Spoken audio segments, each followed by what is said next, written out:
Hello. I just freshly got out of the shower and felt inspired to create this video on energy protection methods. And this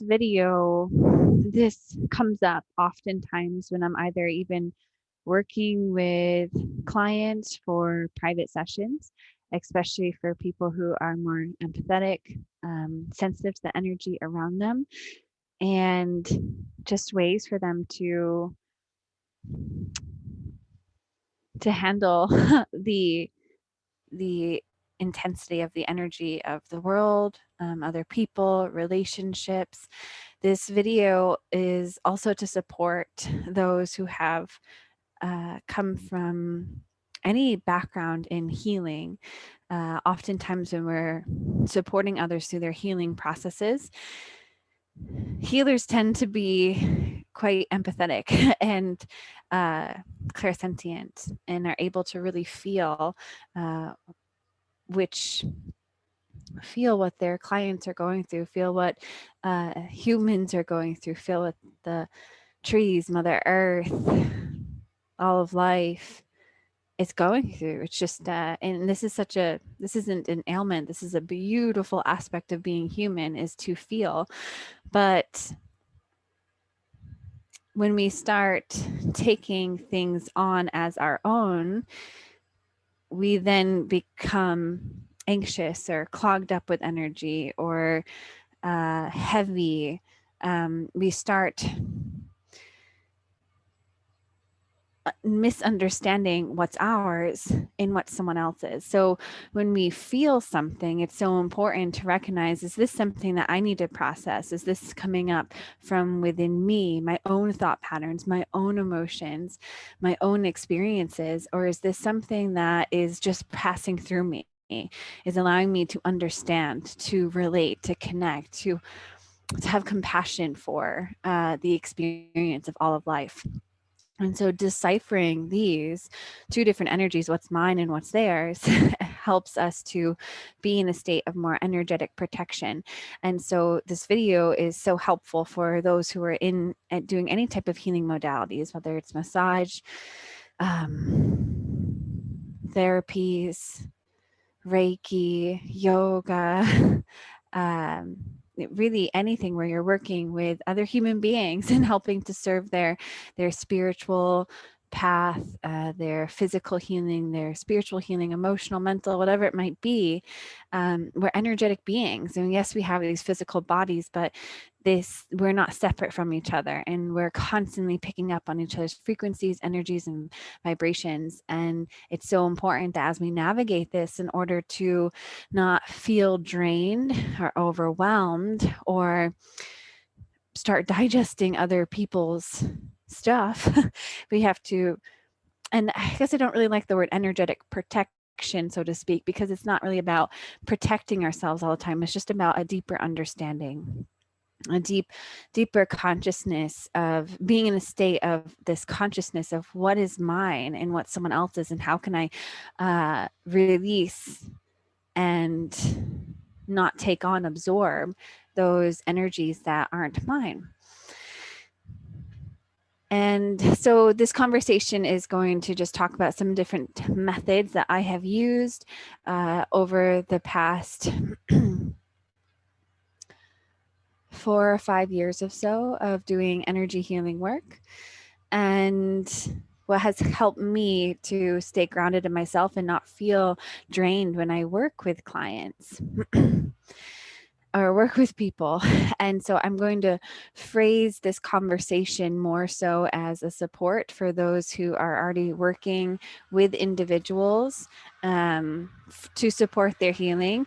But again, even if you're not actively working with individuals, you can really take this information for whatever you do in the world, because we're interacting with people in life always. And so you can really take this wherever you're at, and just see what lands with you and what techniques support you.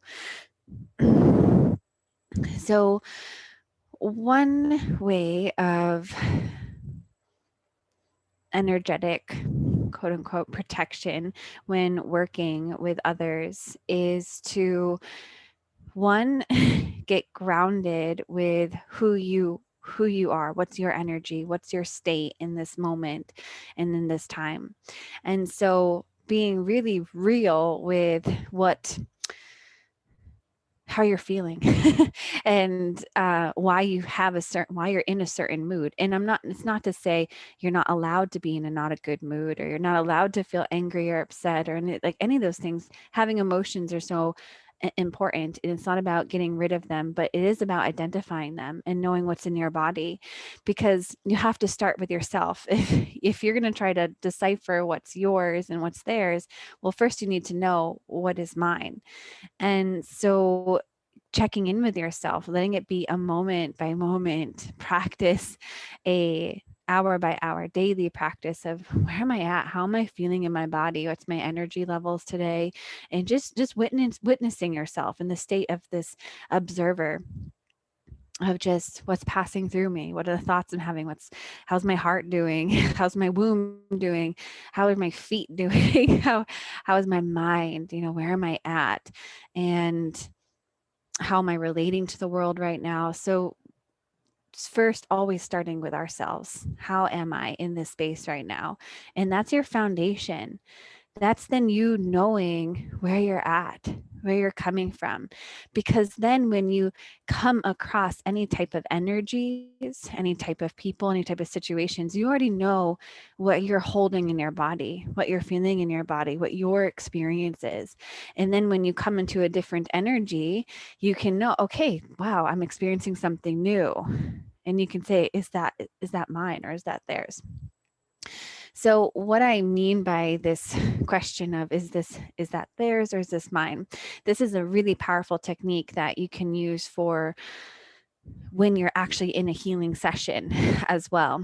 And I talk a lot about this with intuiting messages when you're working with a client and wondering if it's just your own thought patterns, or if is it your own ego structure? Is it actually an intuitive message coming through for your clients? But for this conversation of just energy protection, you can actually do this with emotions as well. And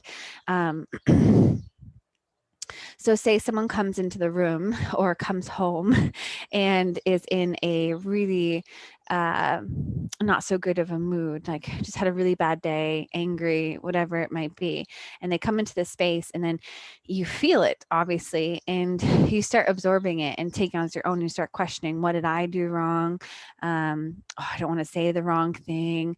You start walking on eggshells. And this is a perfect time to completely recognize that, okay, is this any of mine? Is this feeling that just happened? Like, this person just came in and now I'm feeling all this in my body and I'm experiencing this. Is this mine, or is this theirs? And you literally just ask that in your body. Is this mine to process? Is this mine to heal, to work through? Or is this theirs? Is this their emotions, their experiences? And I'm just witnessing it. And you'll get a very clear answer from spirit. You'll hear theirs or yours very clearly. And if you don't hear it at first, keep trying. Just trust the process, because spirit is always talking to us. Our higher self is always connecting to us, and our inner wisdom is always guiding us. And the more we trust that pathway, the more it's going to open up. So you just simply ask, is this theirs, or is this mine? And you're going to hear a clear answer. And if it's theirs, then you let it, you don't do the processing. There's no need to try to fix anything, process, try to heal. You let it, okay, it's in your body now, and you let it pass. This isn't mine. I'm going to come back to my consciousness, my frequency, where I'm at. And you give sometimes that means stepping away, giving some space.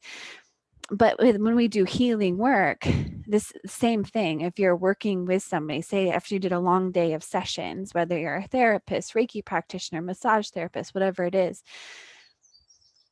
and really check in with yourself. How am I feeling? What did I absorb today? And go through your emotions and say, okay, I'm feeling really drained in my body. Is this because I need to take care of something inside myself, or did I give too much of my energy away?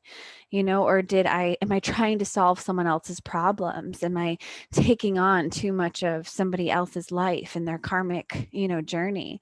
And you can really just start questioning, and then get down to, okay, this, I don't need to hold on to this. I don't need to have the weight of everybody's problems and life journeys on my shoulder. I don't need to process that for them. I can be a witness, a guide, a support, but it's not up to us to heal. We can't heal anybody. That's everyone else's healing journey. And I notice oftentimes that the reason we have leaky boundaries with who we work with, and is why our energy drains, is simply because we are taking on so much of their hurt, their pain, their trauma. And it's because we feel like, as a healer, we have to heal others, and we can't heal anybody. That's not us. Healers aren't the ones doing the healing. Rather, you're a channel for the healing to come through, which is coming from God, Great Spirit. And it's up to that person to do their work, to do their healing. I've only heard of ascended masters such as Jesus Christ, such as my guru and lineage of gurus, who can take on the karmic debt of their disciples, take on the karmic debt of those that they work with, and actually process it for them. But if you're like myself, who is not enlightened, is not in a state of samadhi, of God consciousness constantly, although we're working towards that, if you try to take on someone else's karmic debt, it just becomes your own karmic debt, and you actually have to work through it. And so as a healer, it's just your responsibility to just be a channel for God to come through to support them. And they need to process what they need to process, because you still have your own stuff to process. Even as a healer, you're healing a lot yourself too. And so you need to know what's yours and what's theirs as you walk through that journey. So oftentimes we're feeling drained because healers are typically very compassionate. Typically, not I can't say that for everybody, but there's so much compassion and love and just wanting everyone to, be healed.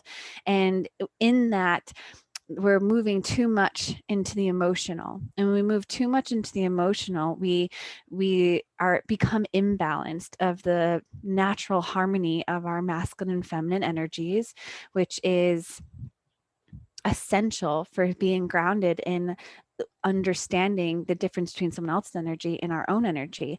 And when we're in that state of feeling too much, of taking on too much of our clients and wanting to see a specific outcome for them, then we drain our energy and we try to alchemize their problems, and it becomes a burden. Over time, it takes such a toll on our body, on our mind, our emotional state, and then we're not able to do the work that we came here to do. So so important to just recognize what's mine and what's theirs. And know that as a healer, it's not your responsibility to take on someone else's issues, take on and process it, but rather it's about having like a deep spiritual strength, that you can witness somebody in the deep pain that they're going through and not feel like you have to change it. And this is so hard. When we see someone in pain and suffering, we instantly want to take them out of it. And this is where we drain our energy, because that's a lesson they're learning, they're growing through. When they overcome that, they need to they can walk themselves through that journey. We can support them and be there for them and guide them and be a channel in our grounded self to guide them to that experience. But if we try to take people out of their suffering, try to, guide them out of what maybe they really need to go through, we're actually kind of taking away from them the opportunity to understand more of who they are, to understand why they're going through this specific struggle. There's a lesson in everything, in everything we go through. And so it's about helping each other just understand the lessons that we've kind of magnetized into our life, and doing it in a really loving and supportive way. So we have to give people permission to walk through what they need to walk through without trying to alchemize it for them.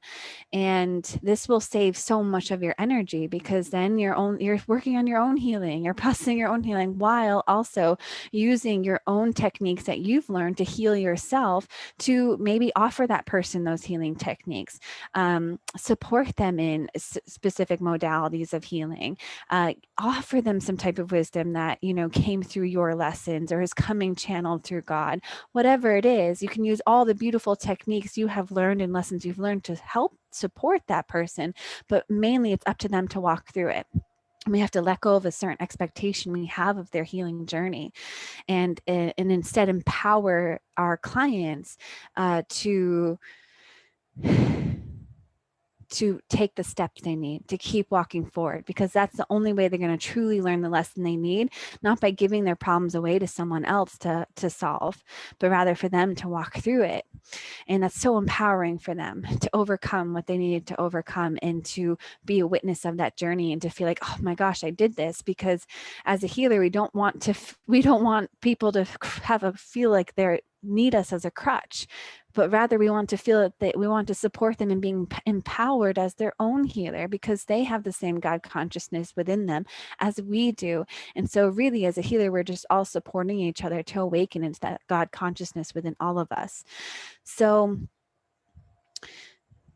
again, this is one of the main ways that I see that we feel our energy being drained in any situation in life, is because we are trying to take on the pain of the world, and instead just be grounded in who you are, what you are processing, your emotions, your state. And then you'll be able to know, okay, what I'm feeling and experiencing, this is somebody else's, and it's not mine to process and take on. And then you're not taking on all that extra energies, and you're not bringing it home. You're not mulling on it for days, for weeks, but rather you can let it process and pass. Okay. So other just kind of ways for, and this kind of ties into another concept of not being emotionally attached or indebted to your client's healing outcome. So whenever we have whenever we think about something or feel something, and wherever our thoughts go, our energy goes. Always, that's what happens. Think about manifestation. If we think of something, we think of an idea, and then we work towards it, we vision it, we hold it, and eventually it comes to fruition. Like, we literally created, and we are all creators and creatresses of this world. And where does it come? It comes from thought, it comes from vibration, from feeling, and literally breathing and feeling our world into being. It's quite phenomenal. And we can use our mental power, our energetic power, our willpower, connected and aligned with God's will, to create so much beauty. And we can also create a lot of harm and create a lot of connections and pathways that aren't really serving us, just by our thought patterns. And so much of, disease that we create in our body is caused by unhealthy thought patterns, habits over time that we're not even addressing, sometimes not even aware of. Well, this happens with our clients in a way where if we're thinking about our clients constantly, or emotionally attached to their healing journey, we're actually sending threads of connections to our clients and to people. And when we send cords of connections, sometimes those cords of connections can be really healthy, where there's reciprocal energy coming through. So in relationships, like marriage relationships, if it's healthy, there's a lot of cords that feel that so when I had, like, say, a cord from my heart to my husband, RJ, and I feel so equally loved in the relationship. I don't feel like I'm looking for love from him, or I'm not getting it, or I need more. And same with him. He feels there's never this need for me to express more love, because we just feel this really equal exchange in it. And that's a really healthy cord, where there's this beautiful connection and there's this equal exchange happening. And this is a really healthy way of relationships. But sometimes what happens when we are working with clients or just meet somebody or some family member or something, we create cords by our thoughts. If we're constantly thinking about someone, worrying about someone, we're sending out cords of energy to that person, and our energy is being drained in that direction because there's nothing reciprocal happening. You worrying about somebody, you're not going to get anything in return from that. What's the return of worrying about somebody's life journey? I'm trying to think of what the return would be. It doesn't feel like there would be much of any return. It's just you draining your energy, constantly thinking and trying to control, or, it's worry is a type of control. It's wanting something a specific way, and afraid and fear if it's not that way. And that's really draining energy. So what's happening as you think or you emotionally attach yourself to someone's specific outcome, and I know this is a hard concept because it's oftentimes it's like, well, I love this person, so of course I'm going to worry. But is that really serving you? Is that really helping? Is that really helping the person by worrying about them? And you're just draining your own energy field. You're draining your own body. So it's so important not to become emotionally attached to someone's outcome, how they're living, what they choose to do, but rather just taking the stance of observer, witnessing it, but also being there for when they want to take the step to change, for when they're ready, and you have this really balance of giving, but not giving too much where energy is being drained, but supporting in a really balanced way where you're still connected to your, how am I feeling? Am I present in my body? What am I working through? What's my mental thoughts? And not being attached to how someone else is living their life. Because when it comes down to it, we all have free will and we're all going to choose to do what we really want to do.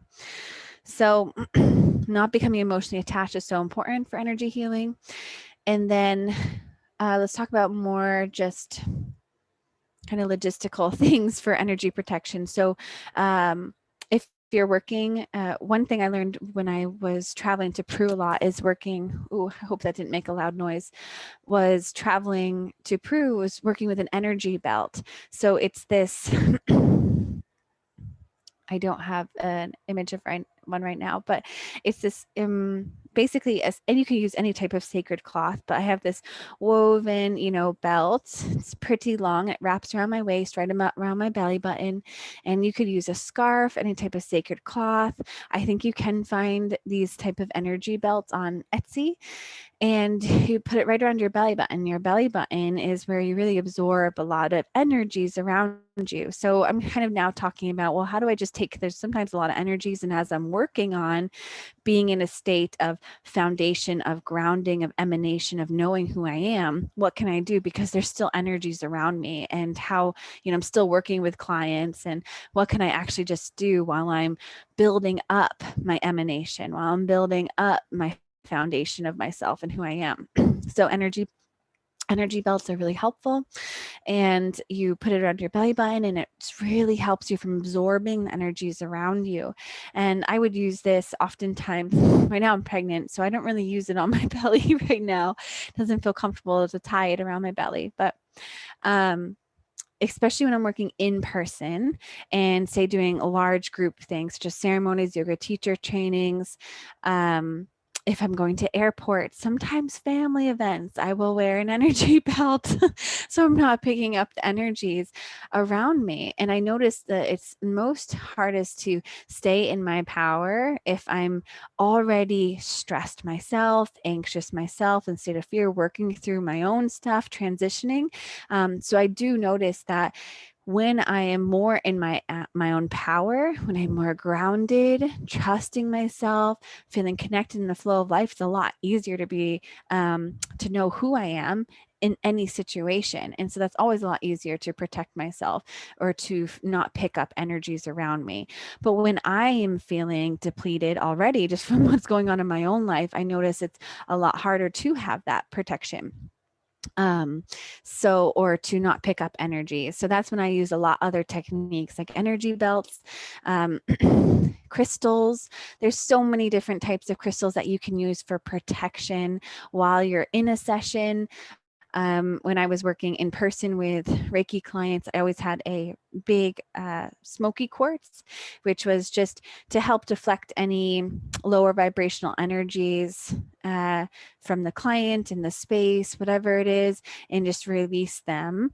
There's so many other different types of stones that you can use for grounding, for energy protection, for emanation, for keeping your energy high. And you can do research on that or just ask spirit to guide you to a crystal that you need for specific energy protection. Like what I mean by that is go to a crystal store and just go before you walk in, just ask, okay, my intention for this, you know, this trip into the crystal store is to find a stone that's going to help me with energy protection, with helping me staying grounded in myself or whatever it is. And then you go in and you just let yourself be guided to a crystal. It's really fun doing that. And I've always found just the best crystals doing it that way because the crystals will speak to you. Next is just intention for energy protection. So anytime I am doing a session, I always have a prayer. I ask that the space is held in divine light. I call in my spirit guides, ascended masters I work with, the ascended masters or spirit guides that the client is working with. I ask that only benevolent beings of love, light, and service are here.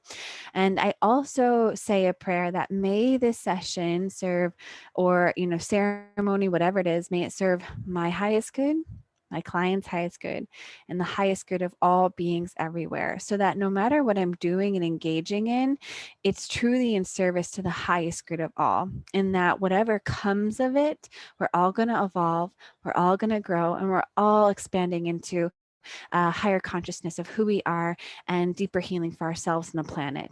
So for me, setting intention is one of the most powerful ways of energy protection because that helps me feel really held. The space is guided by truth, by light, by love, by God. Energy protection also is using, I'm just going to back up to a crystal. So cleanse your body in the morning and the night with selenite, and it's spelled Selenite. This will help you release any energies that aren't yours or any lower vibrational energies. It's like a crystal bath that you can do every day, morning and night, and you just get a wand and you just swipe your whole body, your heart, especially the bottoms of the feet, your mind, and just it's going to give you a clear foundation. Okay, I just cleared all this energy from my body. Now how am I doing? Check in with yourself. Okay, that is my emotion. I am working through that, or I am feeling that in my body. You can also do the same thing with Palo Santo, with sage, and you can cleanse a space, cleanse your body, cleanse your car, whatever it is, to just release energies that aren't yours. And let's see if there's anything else I want to add for energy protection. So really, again, it's not always about protecting yourself against the world. It's not about closing ourselves off from the world, but it's about really being in this state of your I am presence. This is how I feel. This is where I'm at. And this is my thoughts, my emotions, and I'm in my power and I'm emanating that energy. Emanation is very different than reflecting onto you, onto somebody else, your emotions and your thoughts, but rather it's you just being in your power, not absorbing other people's energies. So I'm going to leave it there for energy protection methods, and I hope you enjoyed.